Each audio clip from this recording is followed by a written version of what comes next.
Hey, spooky people, it's your best friend Kenny, and we are back with part 2 of tier 5 of the Unsolved Mysteries and Weird Things Iceberg by JuanThePickle. You'll recall this is the 6-month anniversary of this channel, so we are finishing up this Iceberg series to celebrate. And you know the deal at this point, so let's get spooky.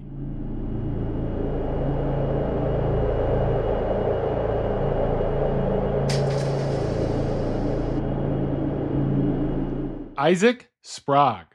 Isaac Spragg is also known as the living skeleton. He was born in 1941 in Hingham, Massachusetts. He developed a progressive wasting disease in his early teens that caused him to lose weight drastically and continuously to the point where he became emaciated.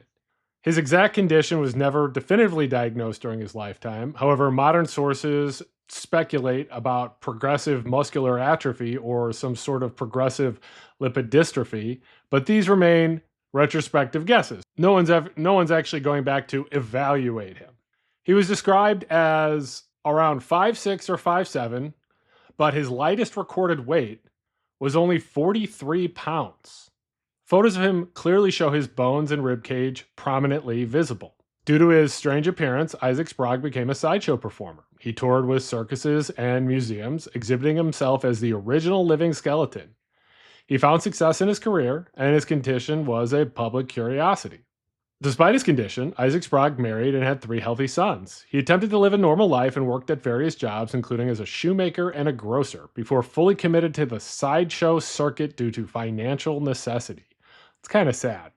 Kind of sad that that's what he had to do to make money. Even with his fame as a sideshow attraction, Isaac Spragg struggled financially. He was known to be a kind and intelligent man, but his health and the nature of his profession meant he faced hardship. Spragg died in poverty on January 5th in 1887 in Chicago, Illinois, of asphyxia. He was 45 years old. Spragg is remembered as the most famous living skeleton performer in history. His case remains a medical enigma and an example of the human's body's capacity to endure extreme conditions.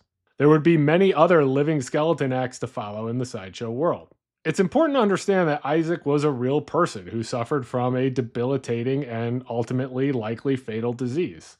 It's kind of gross that these people were forced to have to live in the circus or other sideshow circuits to make money. They had to, degrade themselves and exploit themselves in humiliating areas in order to make ends meet.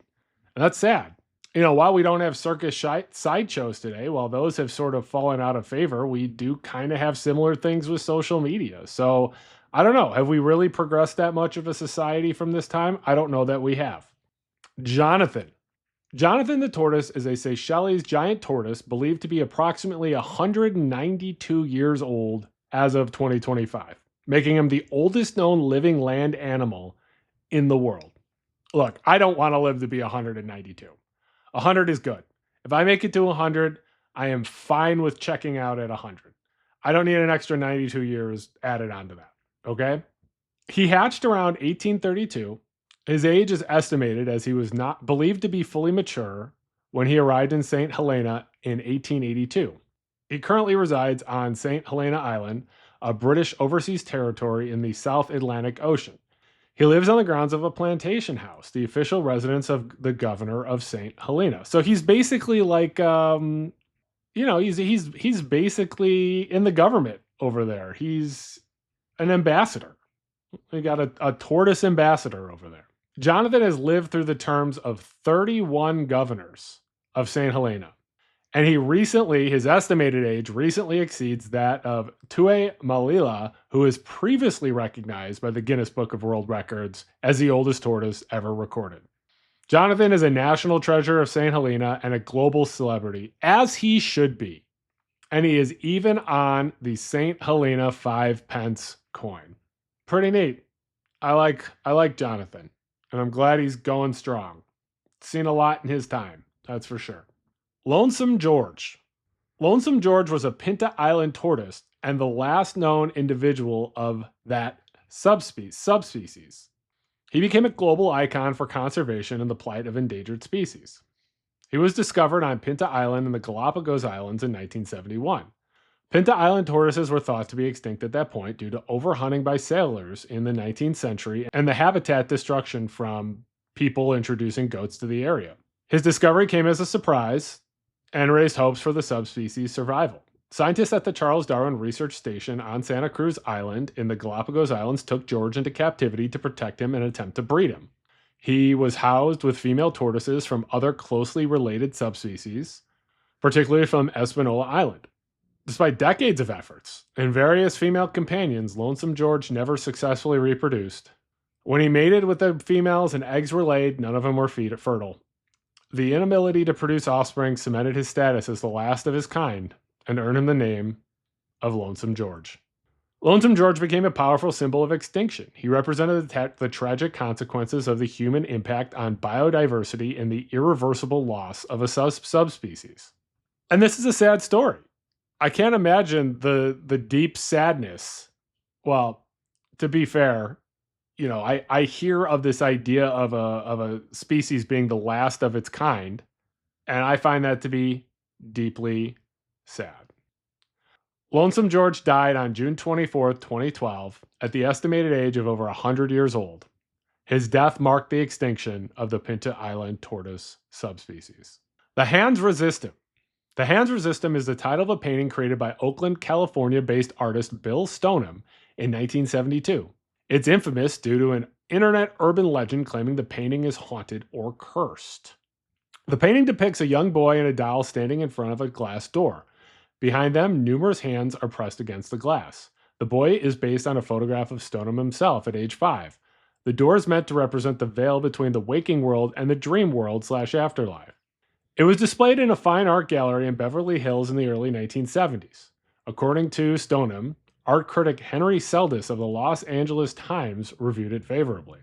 The painting resurfaced in February 2000 when it was put up for sale on eBay by an unnamed couple in California. This is where the haunted legend takes off. The eBay sellers claimed that the painting was cursed and brought bad luck to anyone who owned it. They described a series of unsettling experiences associated with the painting. They claimed that figures in the painting moved on their own, sometimes changing positions or even leaving the canvas. They said the boy and doll would sometimes leave the painting and enter the room where it was displayed.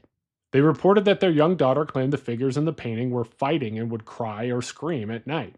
They described a sense of unease and a feeling of warmth emanating from the painting as if there was an unseen presence. The eBay listing, with its dramatic claims and the unsettling image of the painting itself, went viral. People were fascinated and disturbed by the story and the painting's eerie atmosphere. Bill Stoneham, the artist, acknowledged that the painting does have a somewhat unsettling or eerie quality, which was intentional.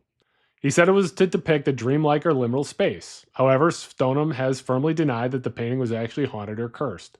He attributed the stories to imagination and the power of suggestion. Stoneham did note some unfortunate events that occurred to people connected to the painting after it was created. The gallery owner who first displayed it and the art critic who reviewed it both died within a year of encountering the painting. Stoneham himself experienced a series of misfortune in the years after the painting. He suggested these events were coincidences, but they certainly add the painting's mystique. Some of the explanations for the creepiness or the haunting of this painting could be the pareidolia effect, or pattern recognition. The human brain is wired to see faces and patterns even in ambiguous stimuli. The shadowy hands and doll-like figure in the painting are visually ambiguous and can trigger pareidolia, leaving viewers to see movement or changes that aren't really there. And there's always the power of suggestion and confirmation bias, right? A lot of these things always have that. Once the haunted stories begin going around, people viewing the painting or in person are already primed to expect something haunted, something spooky to happen. And this expectation leads to confirmation bias, where they interpret ambiguous sensations or feelings as evidence of paranormal activity. Or something happens after being around the painting and they can blame the painting for it. Even if, had they not known that this painting had this reputation, they wouldn't do so.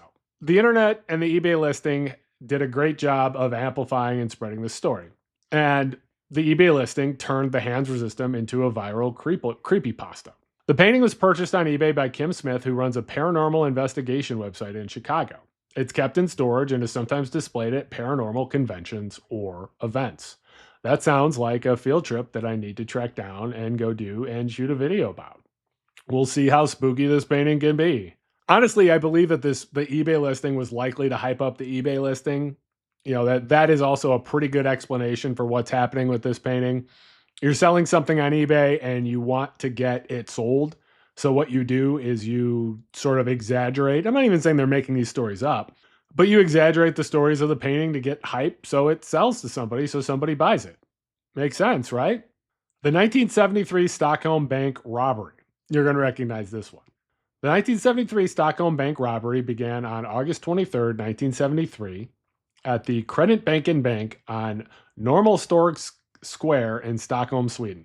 It's famous for giving rise to the term Stockholm Syndrome. Here's what happened. On August 23rd, Jan-Erik Olsson, a convicted felon, attempted to rob the Creditbanken Bank in Stockholm. He was armed with a submachine gun. The robbery turned into a hostage situation when police arrived. Olsson took 4 bank employees hostage: Birgitta Lundblad, Birgitta Lundberg, Elizabeth Oldgren, and Sven Safstrom. Olsson demanded that his friend and notorious criminal Clark Olofsson, be brought to the bank. Olofsson was in prison at the time and was allowed to join Olsson at the bank by police. Kind of a nice job by Olsson here. Also, man, these names are so similar. There was a standoff between the robbers and the police that lasted for 6 days. The hostages were held in the bank vault with the robbers. During the standoff, something unexpected happened. The hostages began to develop a sympathetic bond with their captors, particularly with Clark Olofsson. They defended the robbers. The hostages expressed sympathy for the robbers and fear of the police. They actively resisted police attempts to rescue them, even physically shielding the robbers from police. One hostage, Kristen Enmark, even stated she trusted the robbers and was more afraid of the police. She reportedly developed a close emotional bond with Clark Olofsson. After their relief, some hostages were initially reluctant to testify against their captors. On August 28, 1973, police used tear gas to end the standoff. The robbers surrendered, and the hostages were freed unharmed. Psychiatrist Niels Bergerot, who assisted police during the crisis, coined the term Stockholm Syndrome to describe the paradoxical psychological phenomenon where hostages develop positive feelings towards their captors. The term was popularized by media coverage of the event. Stockholm Syndrome is understood as a survival strategy. In terrifying and confusing situations where hostages are dependent on their captives for survival, they may develop positive feelings towards them as a coping mechanism. I know some people who develop this type of positive feelings towards their law professors in law school. It's a complex psychological response to trauma and captivity. It's important to note that while the term Stockholm Syndrome is widely used, its validity as a formal psychiatric diagnosis is debated. Some experts argue it's more of a coping mechanism or survival strategy than a true syndrome, and that term can be oversimplified or misused. The Wangongchang Armory explosion. The Wangongchang Armory explosion was a catastrophic and mysterious explosion that occurred on May 30th, 1626 in Beijing, China, during the late Ming Dynasty. It is one of the most significant unexplained disasters in Chinese history, and is often referred to as the Great Tianqi Explosion because it happened during the reign of the Tianqi Emperor. Here's what is known. On May 30th, 1626, the 6th year of the Tianqi Empire's reign, the Wangongchang Armory, which was located in Beijing, was a major gunpowder and weapons manufacturing storage facility for the Ming Dynasty. A massive, unexplained explosion occurred at the armory. It was described as a sudden earth-shattering blast that was heard and felt across a wide area of Beijing and even in the surrounding regions. The explosion was very powerful and caused widespread damage. The blast zone, the primary blast zone, was estimated to cover an area of about 2.25 square kilometers around the Wangongchang Armory. Damage was reported even further away. The estimates of the casualties vary widely, ranging from thousands to over 20,000 people killed or injured. Many were instantly vaporized or torn apart by the blast. The official Ming Dynasty records are vague, but contemporary accounts describe horrific scenes of death and destruction. Thousands of buildings, homes, structures within the blast radius were completely flattened or severely damaged. Debris rained down over a large area. It was reported that even the emperor's palace was shaken. Eyewitness accounts in the historical records describe several bizarre and unexplained phenomena associated with the explosion. Many victims were found with their clothes completely stripped off, even though buildings were destroyed. This suggests a powerful pressure wave of some unusual force. Large trees were uprooted and scattered like twigs. Stones and debris were hurled great distances, causing further damage and casualties. Accounts mention a dark cloud mushrooming in the sky after the initial flash, followed by fire. Some accounts suggest strange weather phenomena before or after the explosion, although this is less consistently reported. There are several theories about what the exact cause of the Wangongchang explosion was. However, the true cause is a mystery and has been debated for centuries. The official Ming Dynasty explanation was that it was an accidental explosion of gunpowder stored in the armory. However, historians and scientists believe that this explanation is incorrect because of the scale and unusual phenomena associated with the blast. A simple gunpowder explosion is unlikely to explain the clothing stripping or other effects. An earthquake was initially suggested, but there's no geological evidence of a major earthquake in Beijing at that time. Some scientists have proposed that a small meteorite impact or an airburst from a bolide could explain the scale and effects, but this theory has supported some of the unusual phenomena.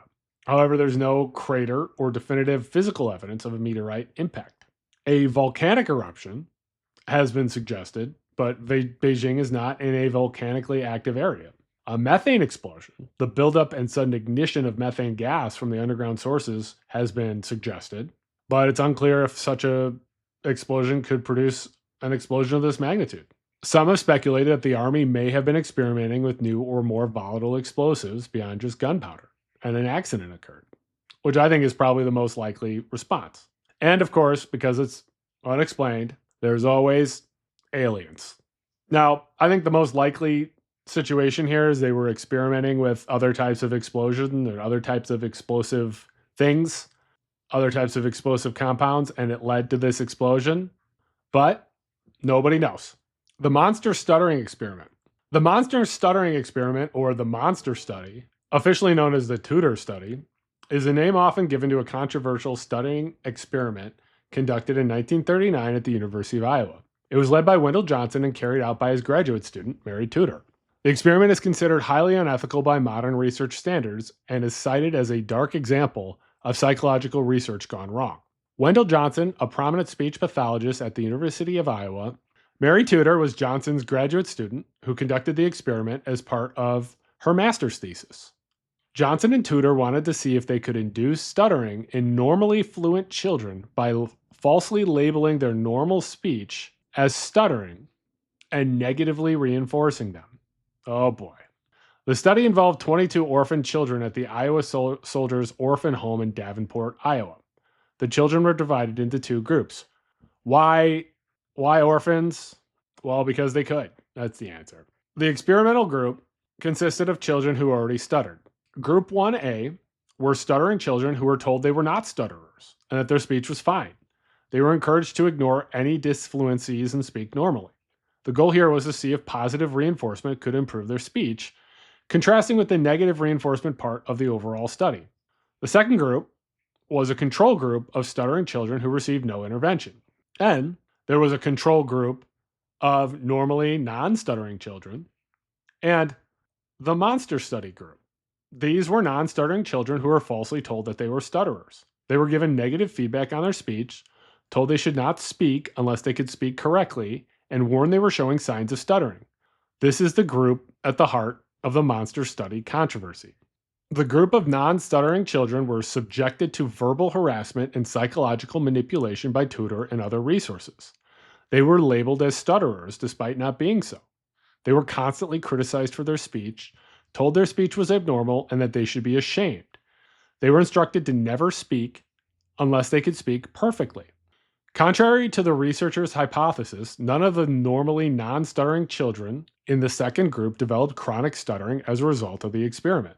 However, the children suffered significant negative psychological effects. They became more hesitant and reluctant to speak, obviously. They were self-conscious and anxious about their speech. They were withdrawn and quiet. Some showed speech abnormalities, although not full stuttering, such as hesitations and using simpler vocabulary. These negative effects were both observed during the experiment and in the follow-ups. The results for the stuttering children who were told that their speech was fine were less clear and often less emphasized in discussions of the monster study. Some showed slight improvements, but the overall impact was not dramatic or consistently positive. This was obviously highly unethical. The Tudor study is now widely condemned as a serious violation of research ethics. It caused psychological harm to vulnerable children for no therapeutic benefit and without informed consent. The orphans were children and not capable of giving informed consent. There is no indication that the proper ethical review or guardian consent was obtained. The experiment inflicted emotional distress and negative self perception of the children and had some lasting effect for years. That whole story is terrible. And what those children had to go through, absolutely terrible that prior to or years ago, people viewed orphans as just fine to experiment on. What an awful thing for those children to have to go through. Patricia Meehan. Patricia Bernadette Meehan was born on November 1st, 1951, and disappeared on April 20th, 1989, after being involved in a car accident on Montana Highway 200 near Circle, Montana. Here's what's known about her disappearance. On the evening of April 20th, 1989, Patricia was driving on the wrong side of Highway 200 and nearly caused a head-on collision with another car driven by Peggy Bueller. While Peggy Bueller avoided a collision, Patricia's car then crashed into a car behind Ms. Bueller, driven by an off-duty police dispatcher, Carol Heitz. Ms. Heitz was unharmed. After the accident, Ms. Heitz saw Patricia, who had emerged from her car. According to Heitz, Patricia stared at her without speaking, as though she were looking right through her. Peggy Bueller also witnessed Patricia climb over a fence and stand silently watching the scene like a spectator, not like it happened to her, before walking away into a field and disappearing into the night. Police were called, and upon identifying the car's owner as Patricia Meehan, the search was launched. However, they could not find her. Investigators initially considered that Patricia might have fled the scene due to fear and been suffering from amnesia as a result of a head injury from the accident. Those who knew her, including her mother Dolly Meehan, noted that Patricia had seemed depressed and withdrawn in the time leading up to her disappearance. Her landlord also mentioned that she seemed hyper the day before her accident. There have been over 5,000 alleged sightings of Patricia Meehan reported in the years following her disappearance, and some have been confirmed by police. It was thought that she may have been hitchhiking with truckers. However, none of these sightings led to her being found. Patricia has never contacted her family or friends since her disappearance. So this is an unsolved mystery. This is a pretty scary, bizarre case. Kind of sounds to me like the theory that maybe she had some sort of mental health issues and then had some sort of a head injury. That head injury probably confounded those mental health issues and maybe caused her to forget who she was or attempt to flee. If the suggestion that she was hyper by her landlord suggests she might have been in a manic state. But usually those things are temporary. Usually people don't disappear forever in those situations. So it also sort of sounds to me like something bad happened to her while she was in that space. And, perhaps she's no longer with us, which very sad. Stephen Kubacki. Stephen Kubacki is an unusual missing person case that occurred in 1978. He was a 23-year-old student at Hope College in Holland, Michigan, where he mysteriously disappeared and then reappeared with amnesia about the missing time. On February 20th, 1978, Stephen Kubacki went cross-country skiing near Lake Michigan and Saugatuck, Michigan. He was last seen by a friend around 3 p.m. When he didn't return by nightfall, a search was launched. An extensive search involving police, helicopters, snowmobiles, and volunteers was conducted for Stephen. They searched the wooden area and the frozen surface of Lake Michigan. His ski tracks were found leading toward the lake, but then abruptly stopped at the edge of the ice. It was initially feared he had fallen through the ice and drowned in Lake Michigan. Despite the search, no trace of Stephen was found. No body, no skis, no hat, no clothing, nothing. The lake was dragged, but nothing was ever recovered. Authorities and his family were baffled. It was assumed he had likely drowned and his body was lost in Lake Michigan. 15 months later, on May 5th, 1979, Stephen Kubacki suddenly reappeared in Pittsfield, Massachusetts, over 700 miles away from where he disappeared. He was found wandering in a field, disoriented and confused. Stephen had no memory of the 15 months he had gone missing. He couldn't recall how he got to Massachusetts, where he had been, or where he was going. He had no memory of the entire missing period. Despite being missing for over 15 months, Stephen was in relatively good physical condition. He was clean-shaven, he had neatly trimmed hair, and was wearing clothes that were not the same as the ones he was wearing when he disappeared. He may have lost some weight, but he was not emaciated. There are several theories about what happened to Stephen.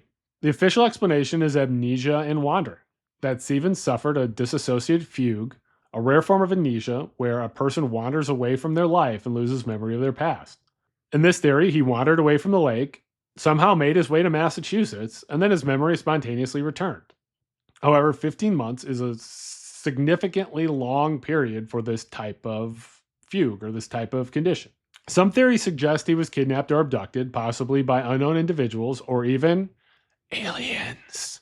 However, there's no evidence to support kidnapping, and the lack of any ransom demand or any typical signs of abduction make this less likely.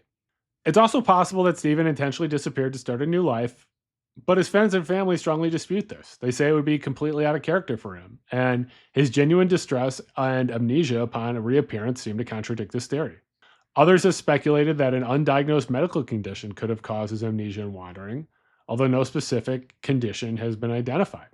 And of course, there are others believe that this was a hoax and that Stephen just played a hoax for 15 months, which would be very strange. Stephen Kubacki eventually returned to Michigan and tried to rebuild his life. He has remained largely out of the public eye and has not fully recovered his memory of the missing 15 months. The case remains a very strange mystery. Jennifer Kesse. Jennifer Kesse was a 24-year-old woman who disappeared in Orlando, Florida in January 2006. Her case remains unsolved and is a high-profile missing persons mystery. Here's what we know. Jennifer disappeared on January 24, 2006 from her condominium in Orlando, Florida. She lived at Mosaic Condominiums on Millennial Boulevard. On the evening of January 23rd, Jennifer spoke with her parents and boyfriend by phone, making plans for the next day. Everything seemed normal. On the morning of January 24th, Jennifer was expected to arrive at Central Florida Investments Timeshare Company around 8 a.m. That's where she worked. She never arrived. Jennifer's boyfriend, Rob Allen, called her parents, Joyce and Drew Kesse, when Jennifer didn't show up to work and wasn't answering her phone, which was unusual for her. On January 26, 2006, Jennifer's car, which was a black Chevrolet Malibu, was found parked at Huntington on the Green condominiums in Orlando, about a mile from her own condo complex. The car was locked, and there were no obvious signs of Jennifer inside. Surveillance footage from the Huntington on the Green condos showed an unidentified person parking Jennifer's car around noon on January 24th, which was the day she disappeared, and walking away. This individual became a person of interest in the case. The video was taken from a distance and was grainy and unclear. The person's face was obscured by the condo gate and the distance, making identification difficult, if not impossible. The investigators noted the person's unusual gait, describing them as walking like a duck, which became a distinctive, although ultimately unhelpful detail. Based on the video, police released a composite sketch of the person of interest, but it didn't lead to any identification.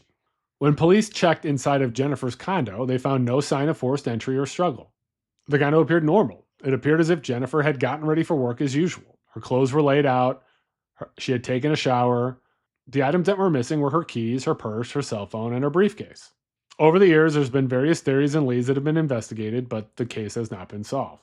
Some have suggested that Jennifer's boyfriend, Rob Allen, was responsible, and he was thoroughly investigated and ruled out as a suspect.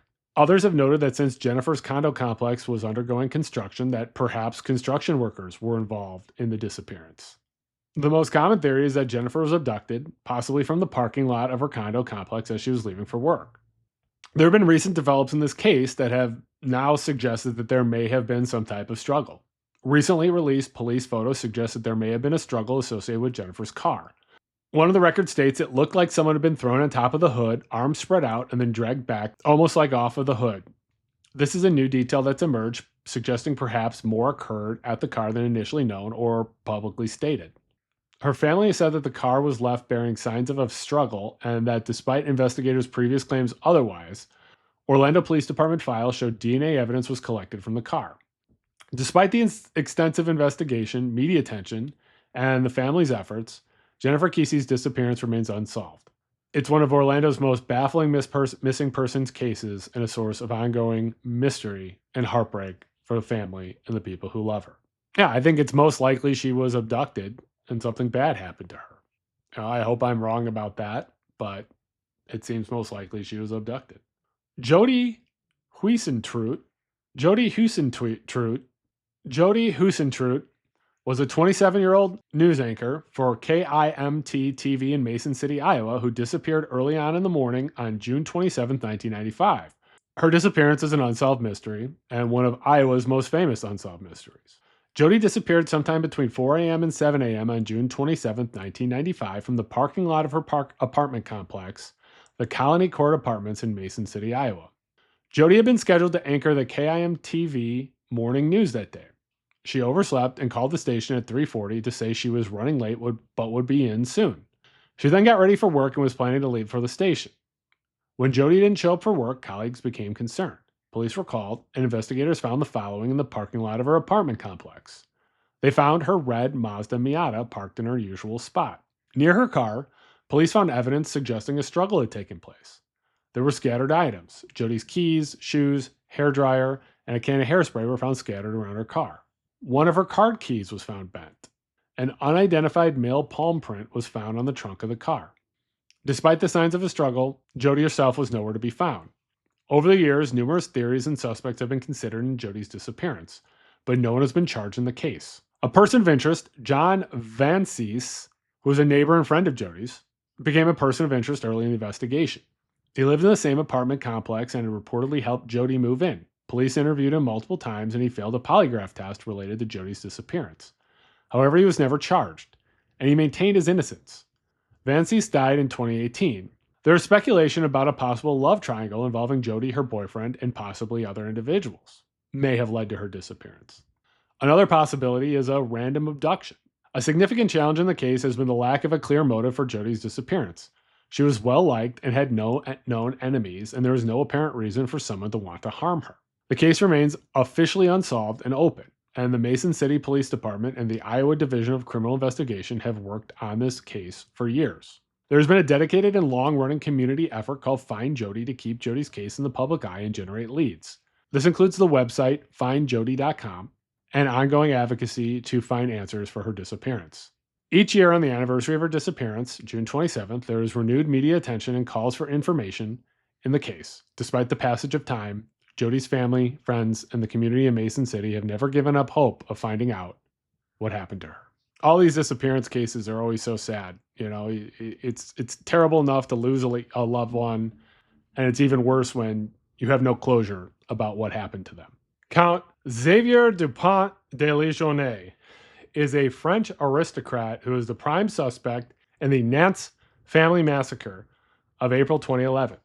He's wanted for the murders of his wife and 4 children, but has been missing since the killings and remains at large. His case is a high-profile mystery in France. He comes from a formerly noble French family, claiming the title of Count, although the legitimacy of this title is questioned. So this guy just calls himself Count. Like, you can just walk around calling yourself Count and make people call yourself Count. On the surface, Xavier appeared to be a devoted family man. He was married to Agnes and had 4 children, Arthur, Thomas, Anne, and Benoit. He also had a son from a previous marriage named Louis. He was involved in various business ventures, some of which were unsuccessful and left him in debt. Those who knew him described him as a charming and charismatic, but also secretive and prone to exaggeration and fabrication about his background and wealth. In April 2011, Xavier, Agnes, and their 4 children disappeared from their home in Nantes, France. Initially, he was considered missing along with his family. However, as the investigation progressed, suspicion quickly focused on him. On April 21st, police discovered the bodies of Agnes and the 4 children buried under the patio of the family's home in Nantes. They were unalived, execution style, with a rifle, and wrapped in sheets and quicklime. Evidence quickly pointed to Xavier as the perpetrator. He was seen purchasing cement and lime shortly before the family disappeared, materials that were used to bury the body. Remember, he was also deeply in debt and facing financial issues. He abruptly stopped communicating with friends and family and disappeared from Nantes. There was no evidence that Agnes or the children had left willingly. A will was found, apparently written by Xavier, which seemed to indicate a planned departure and financial arrangements, further raising suspicion. An international arrest warrant was issued for Xavier. French police launched a massive manhunt across France and internationally, but he was never found. Over the years, there have been numerous reported sightings and false leads, but none have led to his capture. Many theories have emerged about what happened to him. Some believe that he unalived himself, possibly in the forests in the region of southern France where his car was found. However, there's never been a body recovered. Others believe he fled France and is living under an assumed identity in another country. Speculation has ranged from South America to Asia to other parts of Europe. It seems like basically almost everywhere, right? Some theories suggest he may have sought refuge in a monastery or religious community. In October 2019, there was a major development when a man was arrested at Glasgow Airport in Scotland. French police initially believed they had captured him. However, DNA testing quickly revealed the arrested man was not him, but actually a French retiree who was the victim of a mistaken identity. Surprise! This false alarm was a disappointment for investigators and the victims' families. As of today, he remains at large and is one of France's most wanted fugitives. The investigation is still officially open, but the chances of finding him after so many years are considered very slim. It seems to be one of the rare situations where this guy got away with it. He managed to disappear completely and, probably lived out the rest of his life, or is living out the rest of his life. The MV Joyita.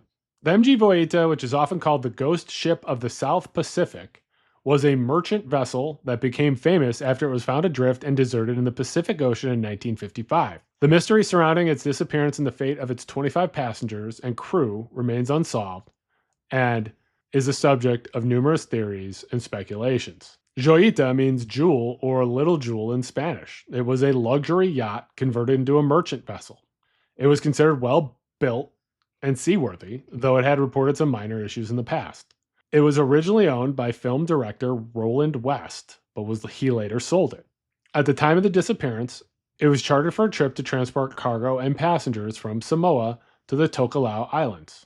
The Joyita departed Apia, Samoa on October 3, 1955, bound for the Tokelau Islands, approximately 270 miles away, and it was carrying a cargo of timber, medical supplies, food, and empty oil drums, along with 16 crew members and 9 passengers, including a doctor and a government official. The voyage was already delayed by a day due to a problem with the clutch on the port engine. Despite this, the Joyita set sail with only one engine fully functional. Joyita was expected to arrive in the Tokelau Islands on October 5th, but it never arrived. A search and rescue operation was launched. It was found adrift over a month later on November 10th, 1955. The Joyita was found by a merchant ship, the Tuvalu, around 600 miles west of its intended route, near the Vanua Lava Island. The Joyita was found partially submerged, listing heavily to port, and completely deserted. There was no sign of any of the 25 people who had been on board. When boarded, the Joyita was found in a highly unusual state. Again, no passengers or crew were found on board. The hull was damaged, and the Joyita was taking on water, but it remained afloat due to the cargo of buoyant copra and sealed oil drum. The damage was later determined to be from corrosion and not a major collision. All 3 of the Joyita's life rafts were missing, including 4 tons of copra, medical supplies, and some of the oil drums. The radio was tuned to a distress frequency, but no distress call was sent. The radio was functional, but no distress call was ever sent from the Joyita. The galley was in disarray with food and dirty dishes scattered about. A doctor's medical bag was found containing a blood-stained scalpel, bandages, and several empty bottles, but no other medical supplies. The ship's clock was stopped at 10:25 p.m., and the electrical switches were turned off. The port engine clutch problem was confirmed, and the starboard engine was found to have been running at full speed when the ship was abandoned, but it was also damaged with corroded cooling pipes. A formal investigation was conducted, but it failed to determine conclusively what happened to the Joyita and its occupants. The official report cited unseaworthy condition as a contributing factor, but left the central mystery unsolved. Some believe that a piracy or mutiny was involved, but there wasn't much sign of violence and there wasn't much valuable cargo that this ship was taking. Some people believe that this was an issue with insurance fraud, that the ship was deliberately abandoned for insurance fraud purposes, but the problem is the ship was not heavily insured. It's possible that it encountered bad weather, but that doesn't explain the abandonment and the specific conditions found on board. Some of the more likely theories, for example, an engine failure and that they abandoned the ship in panic, could have led to the Joyita problem. People were panicked and feared that the ship was about to sink, got into the life rafts and abandoned the ship, and then, maybe they just didn't make it out of the life rafts. Another theory is a medical emergency. This centers around the doctor on board, possibly a botched appendectomy performed on a passenger. The bloodstained medical supplies might support this, but it's unclear why everyone would abandon ship in this scenario and why no distress call was made. Some believe that there may have been a secret military experiment or a rogue submarine that led to the crew and passengers being taken off the ship. And of course, with any strange disappearance, there's always aliens. Bryce Lapisa, Bryce Lapisa was a 19-year-old college student who mysteriously disappeared on August 30th, 2013, in Kesse, California. At the time of his disappearance, Bryce was driving from Sierra College to his family's home in Orange County. On August 30th, 2013, he was last seen leaving his girlfriend's apartment after breaking up with her. Bryce's car was found overturned in a ravine near the Kesse Lake. His belongings were inside the vehicle, but Bryce was missing. No trace of Bryce has ever been found despite extensive searching. This case remains unsolved and is still considered a missing persons case. No one knows what happened to Bryce. It seems to me that he was likely injured in this car accident and something happened to him. Who knows?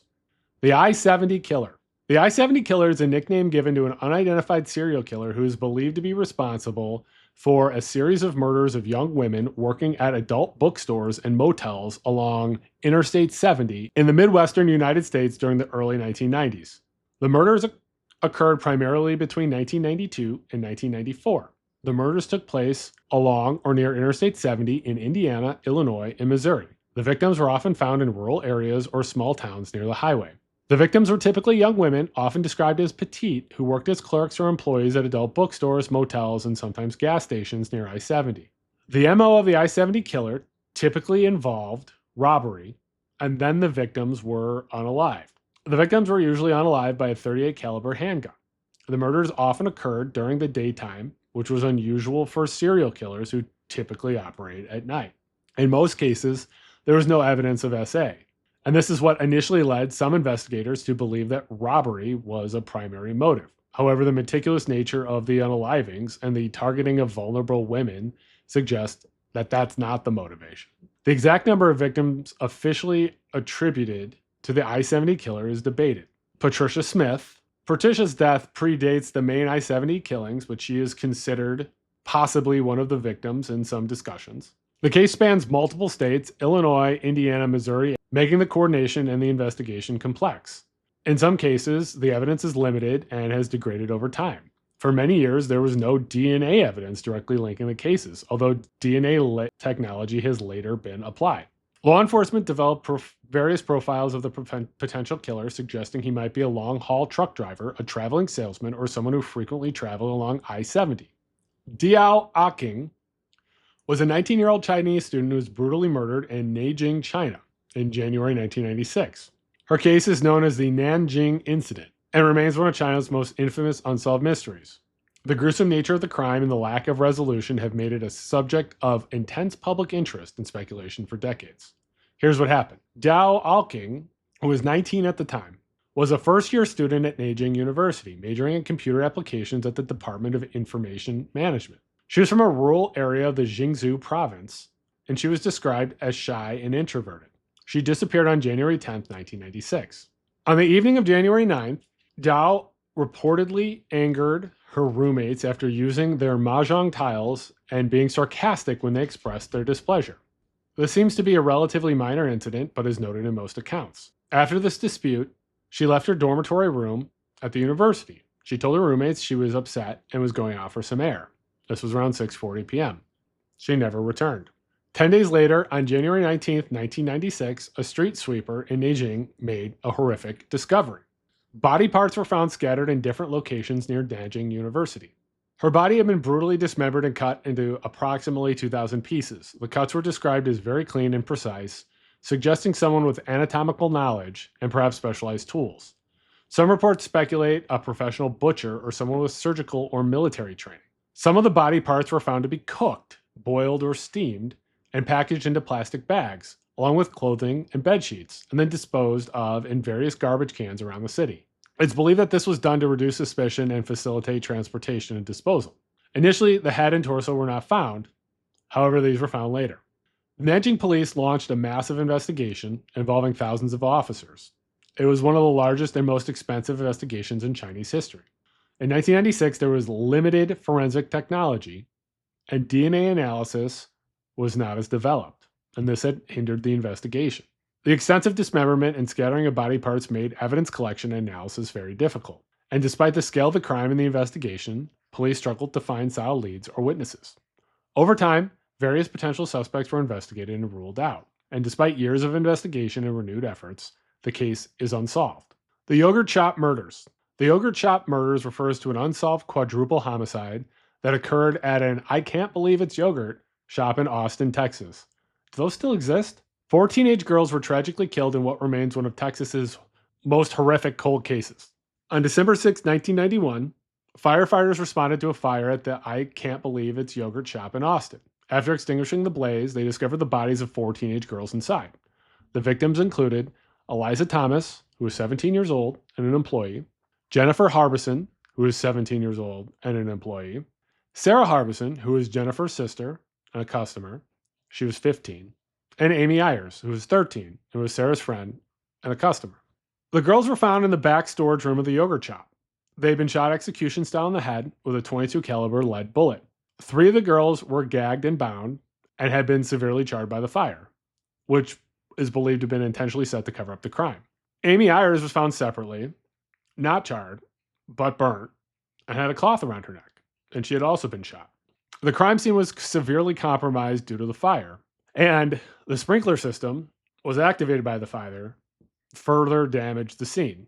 Police initially focused on 4 white teenage boys, Maurice Pierce, Michael Scott, not that Michael Scott, Robert Springsteen, and Forrest Welburn. In 1999, after years of investigation, the police rearrested these men, and Michael Scott and Robert Springsteen confessed to the murders after lengthy interrogations. Scott was placed on death row in 2001, and Springsteen was sentenced to life in prison in 2002. However, in 2006, Robert Springsteen's conviction was overturned by the Texas Court of Criminal Appeals, citing that the men should have had the opportunity to cross-examine each other. There were also concerns about coerced confessions, including allegations that a detective held a gun to Michael Scott's head during the interrogation. In 2008, new DNA testing and DNA evidence revealed that the DNA found on one of the girls did not match any of the 4 men. This cast serious doubt on their confessions, and Scott and Springsteen were released on bond in 2009 with charges against them eventually being dismissed. Now, this is a pretty horrific case in a lot of ways, right? This is an awful thing that happened. And then it's pretty clear that the police sought these suspects, believed that these 4 people were suspects in this case, and attempt to tailor their investigation to go after these 4 and induce a false confession out of 2 of them and convict them. And the person who was likely involved appears to have gone free, or the people who were involved appear to have gone free, because the police didn't do their job, decided beforehand who was involved, and decided to go after these 4. That's horrible. It's a tragedy for everyone involved. It's a tragedy for the victims' families, and the 4 men who were arrested, and the families of the 4 people who were arrested. Jennifer Strange. This is a pretty terrible one. Jennifer Strange was a 28-year-old woman from Sacramento, California, who died in January 2007 after participating in a water drinking contest. It was a contest called Hold Your Wee for a Wee. And the person who could drink as much water as they could without urinating would win a free Wii video game console. They were given 8-ounce bottles of water every 15 minutes. During the contest, Jennifer Strange consumed a dangerously large amount of water, and this led to water intoxication. This condition occurs when sodium levels in the body become dangerously diluted due to excessive water intake, causing the cells to swell. Jennifer began to experience the symptoms. After the contest ended, Jennifer went home feeling ill, and she was found dead in her home later that day for a Nintendo Wii. There was massive public outcry and condemnation of the radio station and the radio station's parent company. The parent company eventually fired 10 employees connected to the contest, including the on-air personalities Maney, Roy, and Local. There was a wrongful death lawsuit that was filed against the radio station's parent company. The FCC would refuse to renew the radio station's broadcasting license, citing a pattern of rule violations, and the water drinking contest is believed to be been a factor in that decision. This is a very rare action by the FCC. William Utermohlen was an American-born artist who lived and primarily worked in London. He is best known for his self-portraits, particularly a series he created after being diagnosed with Alzheimer's disease. You've seen these. These self-portraits offer an unsettling visual record of the progression of his cognitive decline as the disease started affecting his brain. It's just sad to look at these and see how, Alzheimer's affects people and, other types of cognitive diseases like that. It's just heartbreaking and sad. The Oakville Blobs. The Oakville Blobs are an unexplained event that occurred in Oakville, Washington in August 1994. For approximately 3 weeks, gelatinous blobs rained down from the sky over the town, causing widespread confusion. I mean, yeah, I would be pretty confused. This kind of sounds like the Kentucky meat shower, a little bit. Residents of Oakville reported that clear, gelatinous, odorless blobs began falling from the sky, and the blobs were described as being about the size of rice grains or small jelly beans. The blobs fell multiple times over a period of 3 weeks, sometimes heavily enough to coat cars and yards. Shortly after the blobs began falling, some residents of Oakville began experiencing flu-like symptoms. In some cases, the symptoms were severe enough to cause people to be bedridden or to miss work or school. A local hospital analyzed samples of the blobs, and initially a preliminary analysis reported that the blobs contained human white blood cells and 2 types of bacteria, one of which was found in the human digestive system. This was a concerning finding. The Washington State Health Department also investigated, and their analysis found no human cells in the blobs. They concluded that the blobs were likely composed of gelatinous material and possibly some unidentified organic matter. Unidentified organic matter. But they could not determine the source or composition. They also ruled out any known toxic substances. Given the event and how strange it was, and the lack of a clear explanation, some residents and online communities speculated possible military involvement, secret experiments, or even aliens. However, there's no credible evidence to suggest any of these theories. One theory suggests that the blobs might be a type of jellyfish or marine animal invertebrate that's somehow transported inland and laid down. It's raining jellyfish! However, the lack of marine components in these analyses made this unlikely. Another theory suggested a type of algae bloom, like the Kentucky meat shower. But again, the composition didn't match known algae.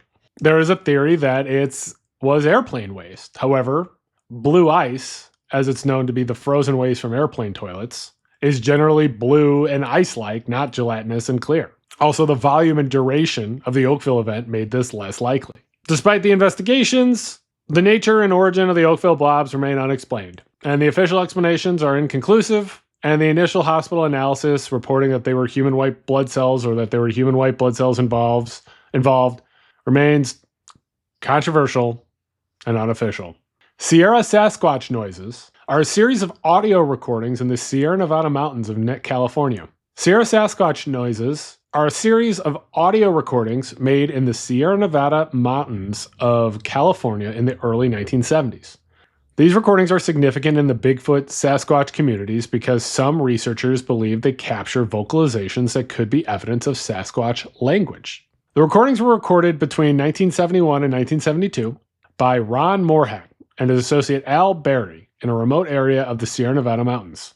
The recordings feature a variety of vocalizations described as whoops, whistles, and other complex sequences of sounds that allegedly exhibit language-like patterns. Some experts have analyzed the sounds and have suggested that the vocalizations show characteristics of language. For proponents of the existence of Sasquatch and/or Bigfoot, which is, of course, all of us, right? We all want Bigfoot or a Sasquatch to exist. The Sierra sounds are considered compelling evidence because, if proven to be language, it would suggest a high level of cognitive ability in the Bigfoot Sasquatch. There's also evolutionary implications. It could have a profound implications for our understanding of human evolution and the cognitive abilities of non-human primates. Could potentially require reevaluation of language development and cognitive complexity in non-human species. It's important to note that the interpretation of the Sierra sounds as Sasquatch language is not universally accepted, and some scientists suggest alternate explanations, such as a hoax, misinterpretation, or that it's human imitations. HR 4796. HR 4796 is a binary star system located in the constellation Centaurus. It's approximately 235 light years away from Earth. It consists of 2 stars. A main sequence star with a stellar classification of AOV. It's larger and hotter than our sun, giving it a white hue, and a smaller red dwarf star. A is surrounded by a prominent circumstellar debris disk made of dust. Due to its appearance with the star and ring, it's sometimes nicknamed Sauron's Eye. It's a relatively young system, estimated to be about only 8 million years old. The dust ring is thought to be made of red devolatilized cometary material. There's also evidence of a fainter, hotter dust component closer to the star. The dust ring and the formation of the dust ring suggests the possible presence of planets within the system, though none have been directly detected yet. Sort of fascinating to think that this could be, a planetary system out there that could potentially have life on it, right? The Tic Tac encounter.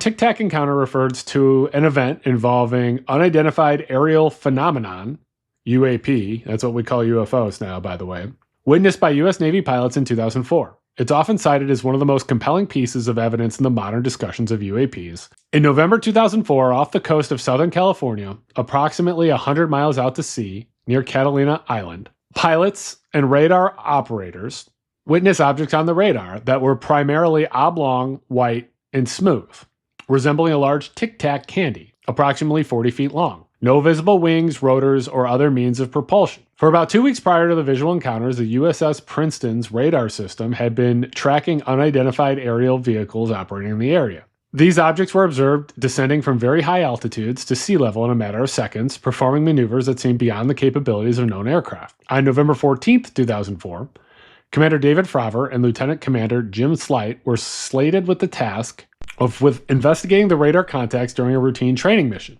As they approached the designated area, they noticed a disturbance in the water, white water, and churning, as if something was submerged just beneath the surface. Hovering about 50 feet above the churning water was the Tic Tac object. Fravor and Dagtrek observed the object performing extraordinary maneuver, hovering steadily. It hovered silently and steadily over the water. While Fravor attempted to intercept it, the Tic Tac abruptly accelerated away at an incredible speed, outmaneuvering their aircraft. It disappeared from their visual range and radar almost instantaneously. The USS Princeton then directed Fravor and Dagtrek to a cap point about 60 miles away. The Tic Tac object was already there, to their surprise, having arrived seemingly instantaneously. Lieutenant Commander Chad Underwood was tasked with recording the objects using the Advanced Targeting Forward-Looking Infrared Pod on his airplane, which resulted in the now infamous FLIR-1 video, which shows the Tic Tac object in infrared, exhibiting unusual movement and lacking any discernible engine exhaust plume. Some key characteristics of the Tic Tac UAP: hypersonic speeds and instantaneous acceleration. The object demonstrated speeds and acceleration far beyond known aircraft capabilities. There was no visual propulsion, no visible engine, exhaust, wings, or control surfaces. It was capable of sudden stops, hovering, and rapid changes in direction that defied conventional physics and aerodynamics. It appeared to be able to operate in both air and water, based on the initial observation over churning water. And while it was initially detected on radar, the object seemed to have the ability to become difficult to track or visually acquire at times. It's notable that the evidence of this encounter are credible. They were highly trained U.S. Navy pilots and radar operators. And there is video and radar data that provides some level of documented evidence, unlike most anecdotal UFO or UAP sightings. Now, I think I've been pretty clear in stating that, while I believe that it would be impossible for aliens to not exist in our universe, I also don't believe that we've had any I don't believe that we've had much contact with aliens. This is some pretty good evidence of alien existence. Now, do I believe that this was an alien aircraft and not something else? I would think there would be more, but this is certainly the best evidence that I have seen so far. And that is the end of part 2 of tier 5 of the Unsolved Mysteries and Weird Things Iceberg. Make sure you're subscribed to this channel, The Spooky Lawyer. Make sure that you like and share this video. Make sure that you're following me on Blue Sky and TikTok. I post content there. My username is AKBruise. Make sure you're following me on Twitter. I also post content there. My username is AKBruise there as well. If there is a spooky or disturbing story you would like me to cover, send me an email. My email address is thespookylawyer@gmail.com. And there's a super thanks button at the bottom of the YouTube toolbar. Click it if you would like to make a donation to the channel. Any money that goes to this channel any money that this channel makes is obviously going back into this channel, so we can make more exciting videos. You also support me by watching my videos, and I appreciate you watching my videos. We will have part 3 up very soon, and in the meantime, please stay spooky.